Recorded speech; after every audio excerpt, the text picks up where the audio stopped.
Hey guys, welcome to Abi highlights Tamil. இன்னைக்கு நம்ம உடஞ்ச டோர் ஹேண்டிலை எப்படி ரிப்பேர் பண்ணி ரீப்ளேஸ் பண்ணுறோங்கிறத பார்க்கலாம்.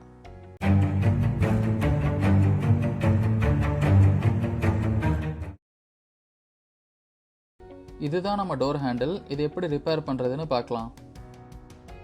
இதோட மேலே கீழே உள்ள 2 ஸ்க்ரூஸையும் அன்ஸ்க்ரூ பண்ணி இதை ரிமூவ் பண்ணிடுங்க. ரிமூவ் பண்ணதுக்கப்புறம் மேலே கீழே உள்ள ஸ்க்ரூவையும் சென்டரில் உள்ள பாரையும் பத்திரமா எடுத்து வச்சுருங்க. எந்த சைடு உள்ள ஹேண்டில் உடஞ்சிருக்கோ அதை மட்டும் ரிமூவ் பண்ணால் போதும். நான் ஃபஸ்ட்டு தெரியாமல் ஆப்போசிட் சைடு உள்ளதை ரிமூவ் பண்ணிட்டேன். நீங்கள் அந்த தப்பை பண்ணாதீங்க. இப்போ நம்ம இதை வெல்டு பண்ண போகிறோம். வெல்டு பண்ணும்போது கரெக்டான டைரெக்ஷனில் ஹேண்டிலை வச்சு வெல்டு பண்ணிக்கோங்க. இல்லைனா நம்ம அதை அடுத்து கட் பண்ணணும். கட் பண்ணால் அது நல்லா இருக்காது.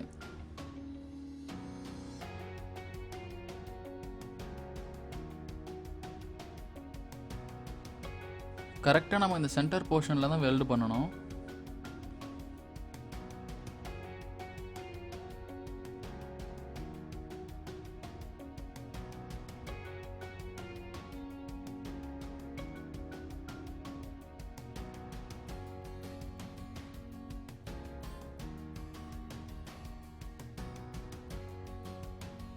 வெல்டு பண்ண முன்னாடி இது ரெண்டும் ஒரே மெட்டலான்னு செக் பண்ணிக்கோங்க.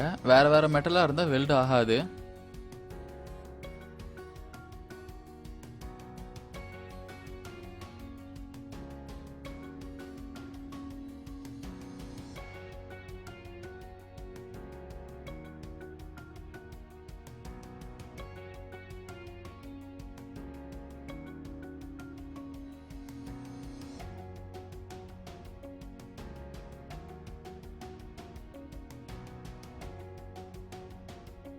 உங்களோட டோர் ஹேண்டில் வேறு வேறு மெட்டலாக இருந்து வெல்டு ஆகலைன்னா சென்டரில் ட்ரில் பண்ணி ஸ்க்ரூ பண்ணிடுங்க.